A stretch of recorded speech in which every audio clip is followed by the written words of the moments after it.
Over the course of this study, we've been trying to understand what the book of Isaiah has to teach us about the gospel, the good news that is at the heart of Christian faith. And well, it turns out that Isaiah has quite a lot to teach us. We've learned that Isaiah's gospel is very unsentimental. It does not overlook the greed or the hypocrisy or the abuse in the hearts of God's own people. Isaiah does not hesitate to condemn the failures and the iniquities of Israel, but neither does he suggest that they are the only ones who are guilty of such evil acts. And sometimes we are tempted to think that way. We imagine that the world can be divided into different groups, those who are good and those who are wicked. And of course, most of us like to think that our group, the group that we belong to, we're on the side of the angels. So there's other people over there who are guilty offenders. But that's just not how things are. As the Russian dissident writer Alexander Solzhenitsyn famously put it, the line separating good and evil passes not through states, nor between classes, nor between political parties, but right through every human heart and through all human hearts. Isaiah would agree with this wholeheartedly. There are no nations, no political parties, no religious groups who are innocent of wrongdoing. And Isaiah is very clear that God takes all of this wrongdoing very seriously. The Holy One of Israel cares. He doesn't turn a blind eye to the injustice of the nations or to the injustices of his own people. All of that is part of Isaiah's gospel. But as we've seen over the last couple sessions, Isaiah doesn't leave us in despair, because the good news of Isaiah is that no matter how helpless the human condition may seem, God has not given up on his people. He is still committed to them. So committed, in fact, that he actually takes their place and bears the judgment for their guilt on himself. But that's not all that Isaiah's gospel consists of. And we would be doing Isaiah a deep disservice if we stopped our analysis there. Yes, Isaiah speaks a word of good news to the guilty about the weight of their past, and a word of comfort to those who feel ashamed of their present. But that's not all that he says.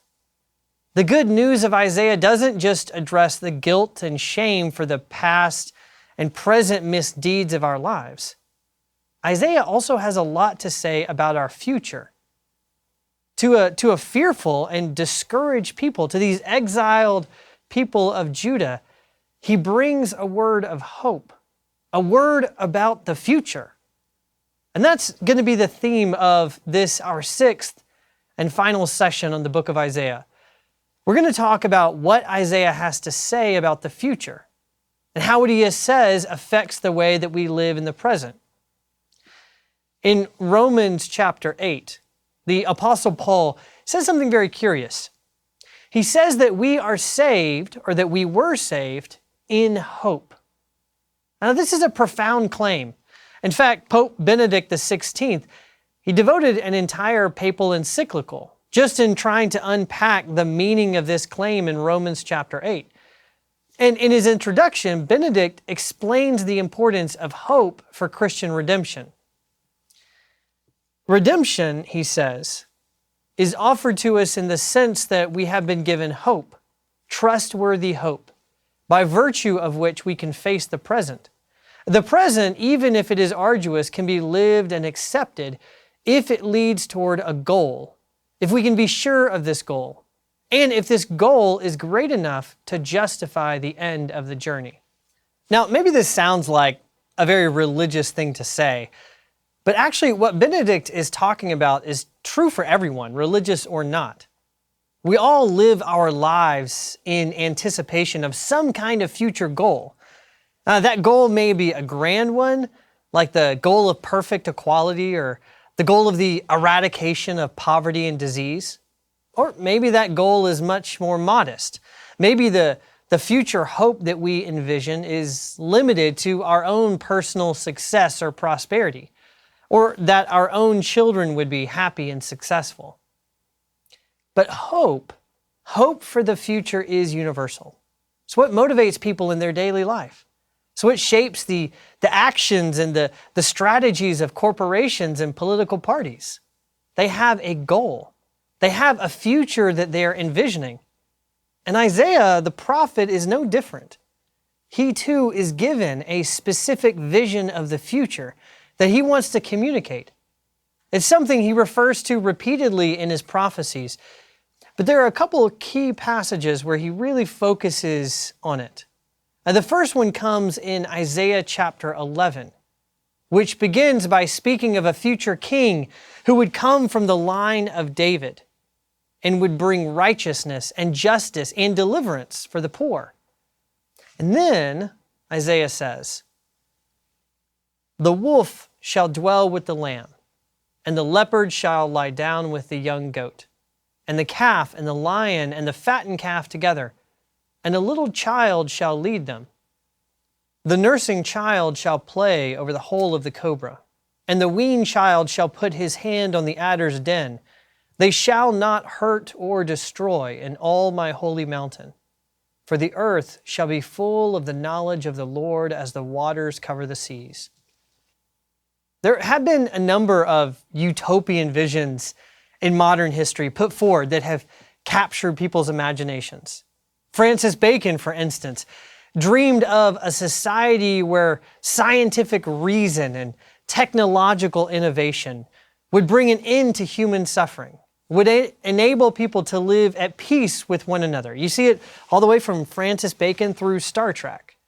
Karl Marx dreamed of a future when the working class would finally take ownership of their work and its profits and would no longer be used or controlled by wealthy and elite classes.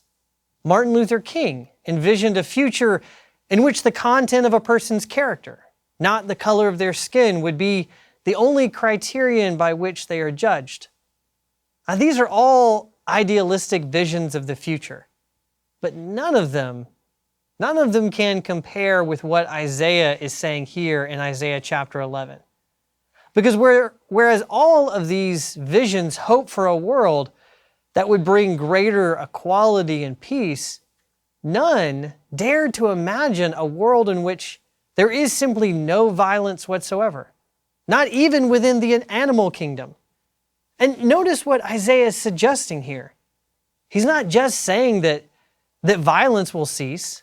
He's actually suggesting that a future is coming in which all of creation will once again experience the harmony that was present in the Garden of Eden before Adam and Eve sinned, before sin entered the world. There no longer will be, he says, there will no longer be predator and prey. Old enemies will be reconciled.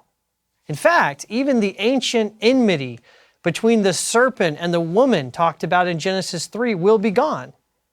And it doesn't end there. You might read Isaiah's words and think that he's just talking about a cessation of conflict.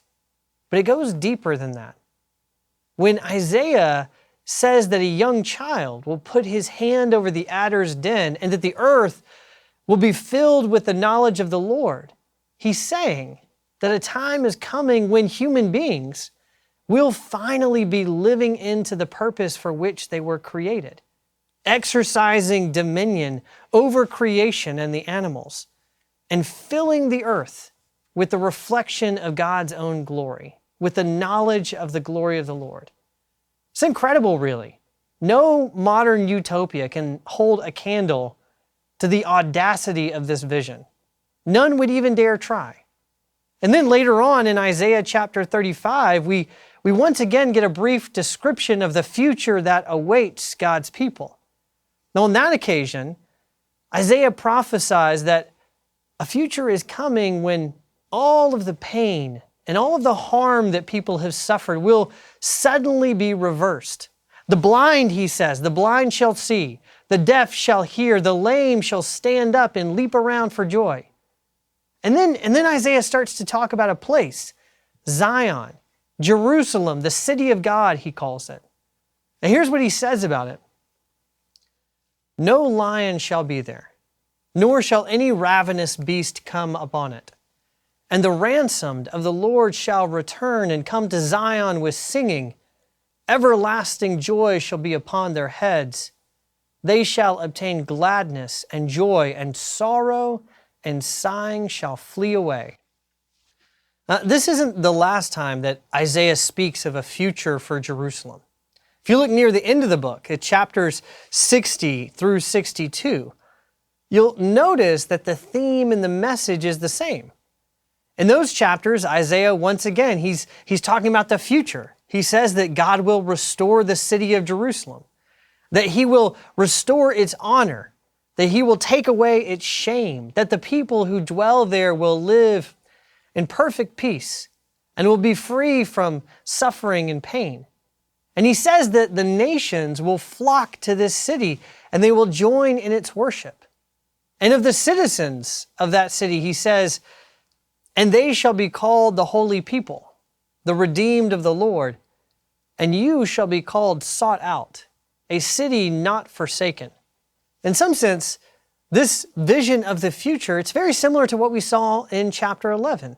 It's a future when violence and conflict and sin, all of that will be done away with. But these visions, these later visions, they add something new to that earlier prophecy as well. Because now it becomes clear that the future for God's people, this future isn't just a return to independent living in a garden. This future is very social, very political even. And it's interesting, the story of the Bible begins with just one couple living alone in a garden. But according to Isaiah, the future will not simply be a return to isolated individuals or family units living in some rural paradise. Isaiah's vision is of a city bustling with human activity, with work and creativity and cooperation.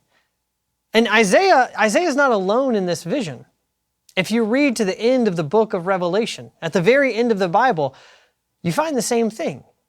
In Revelation chapter 21, John tells us, using a phrase that's almost a direct quote from Isaiah chapter 65, John says that he sees a vision of a new heaven and a new earth. But just like Isaiah, this new heaven and new earth, it doesn't consist in a garden. No, it's centered, John says, on a city, the New Jerusalem, a city that's alive with activity, a city into which the kings of the earth are bringing the wealth of the nations, where the people of God are living in the light of God's own glory. Now, after all this, you might be asking, well, what does all this mean for us, all these visions? What are you and I supposed to do with these images, these dreams of a utopian future? Well, the first thing we should do is we should allow these visions to shape the content and the character of our own hopes for the future. As I said earlier, what it is that people hope for, that can differ. But as a general observation, it has to be said that on the whole, the object of our hope as Americans has diminished over time. It's gotten smaller. Several years ago, I read a book by a historian named Andrew Delbanco. It was based on a series of lectures that he gave at Harvard on what he called the real American dream.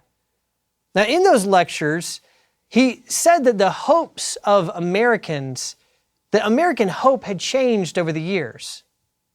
In the early years of the colonies and the country, in the days of the Puritans, Americans dreamed of a future beyond this world. Their hopes, Delbanco says, were focused on heaven and the world to come. But then during the 18th and 19th century, those hopes shifted from God and the life to come to the nation itself and the life here. Instead of dreaming about a heavenly paradise, Americans dreamed about America itself as a kind of political and economic paradise. But then Delbanco says, sometime in the 20th century, things started to change again. Now, he says, what most Americans hope for isn't some kind of glorious future for our nation, Now he says our dreams have become less grand, less optimistic, more individual. Our hopes are mostly now focused on just our own personal happiness, our own prosperity, our own career success. And we now live in a time in which he says the highest aspiration, at least for those who can afford to try, is to keep their own body forever young. And Christians are not immune from these shifts in American culture. Many of us, we share the same hopes and the same dreams as our non-Christian neighbors.